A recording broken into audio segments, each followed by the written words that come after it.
Hello, I'm Hugh Sadlier, board-certified hypnotherapist at Hypno Health, in practice since 1991, and the author of my recently published book, The Healing Power of Hypnosis. This first video of a 10-video series about the healing power of hypnosis introduces you to my practice, my healing philosophy, and my book, The Healing Power of Hypnosis. So let's begin very simply with imagining the mind being two-parted, conscious and subconscious. And I'd like you to think of that like an iceberg. Imagine that the part at the surface and above is the conscious mind. It represents the conscious mind. And that is only 10% of the total mind power. The other 90% underneath is the subconscious mind. And that's where a person's whole life is stored. Everything that's happened in your life is recorded in that subconscious mind.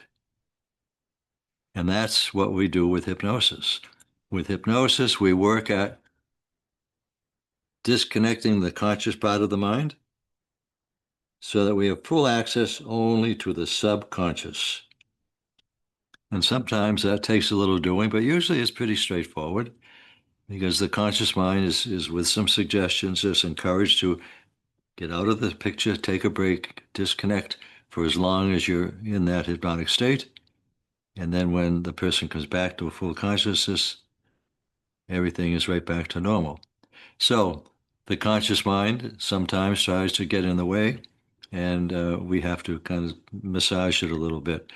But usually it gets out of the way very easily.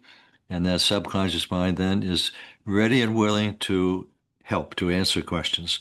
The subconscious mind cannot connect with us on its own. It can't initiate conversation, but it's very willing to respond to questions. So people, when they come to hypnohealth, often do so because they've tried other methods or other modalities that just haven't worked for them. Sometimes it's a desperation, last resort sort of thing. But however they come, we always have the potential to help them. Help them resolve the issue or issues that they're experiencing that they would like not to have anymore, because those answers, how to do that, are all in the subconscious mind. So a person comes to the office and we talk for a while, we get acquainted. I ask them more about their issue. And as they talk about it, they start to usually relax a little bit more. And then we start just continuing to gather information. I created an innovative process that encourages people to be completely involved in the hypnotic work. They're always in control. They never get stuck there. And if at any time they want or feel the need to come back to a fully conscious state, they do so. So that process is called my 4 hours of hypnosis. The first one is when a person's relaxed and in the hypnotic state, they need to find out what the reason or reasons for their issue is. So we do that by asking the subconscious mind to bring forward the reasons. So the person becomes aware of whatever the reason or reasons are. So that's the first one, to recognize the roots of the problem.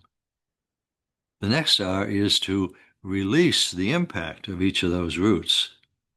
And they can do that really usually pretty easily. With my guidance, they're going into the flow of imagining a way that they are going to be able to gather up the impact of, say, the first reason, whatever it is, on them, that it contributed to their issue taking hold.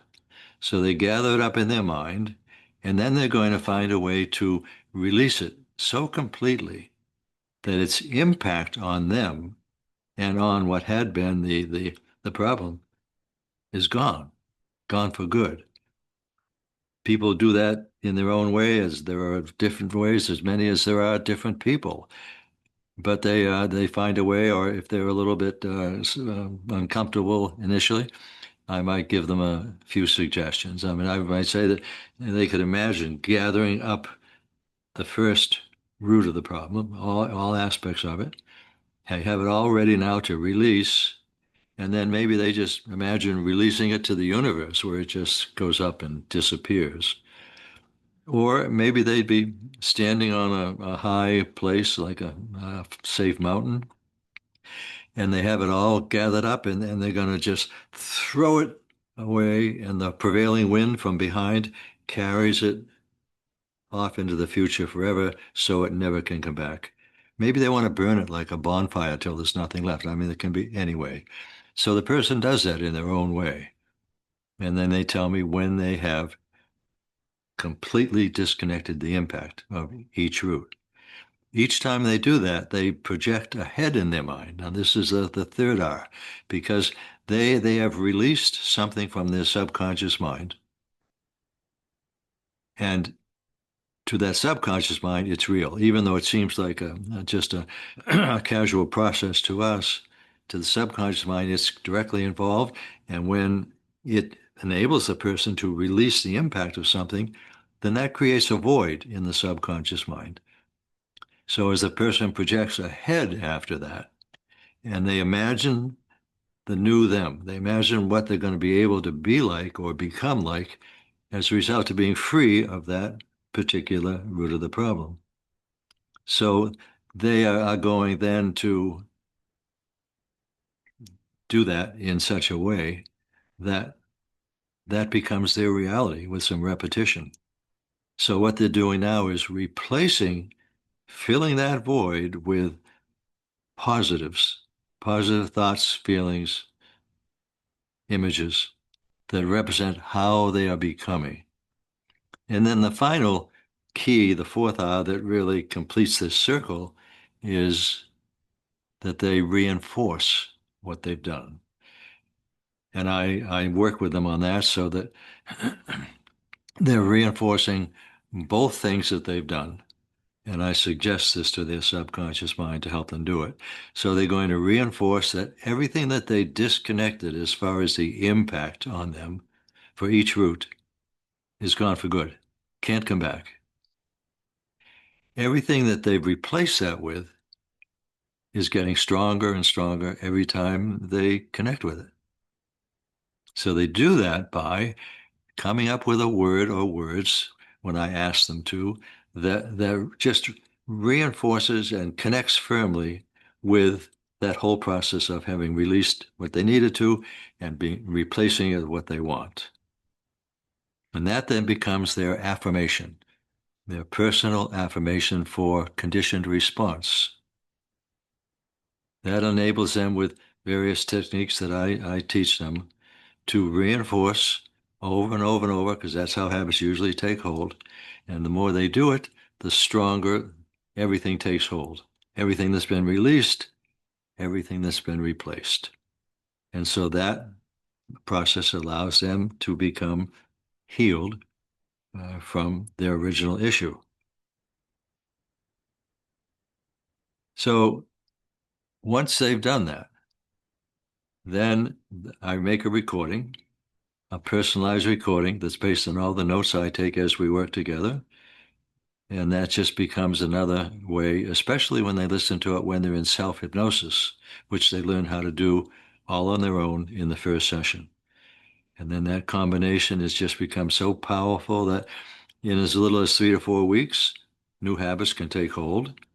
So after 4 weeks, I contact them and we make sure that everything's just the way we expected it to be. Sometimes there might be a little wrinkle that needs to be taken care of, and usually that can be done very quickly and easily. So then the person's off enjoying the new them.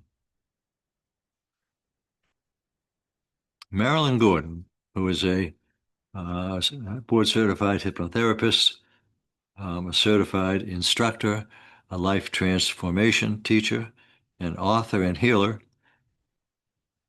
in Oakland, California, and just a friend of mine for many, many years. Wrote the foreword to my book, The Healing Power of Hypnosis. She ended that healing with this statement: "You are about to embark on a remarkable voyage of self-discovery and healing, a journey that will forever change how you perceive your inner landscape and the incredible power that lies within." You can find that in my book, The Healing Power of Hypnosis. Thank you for listening, and happy health.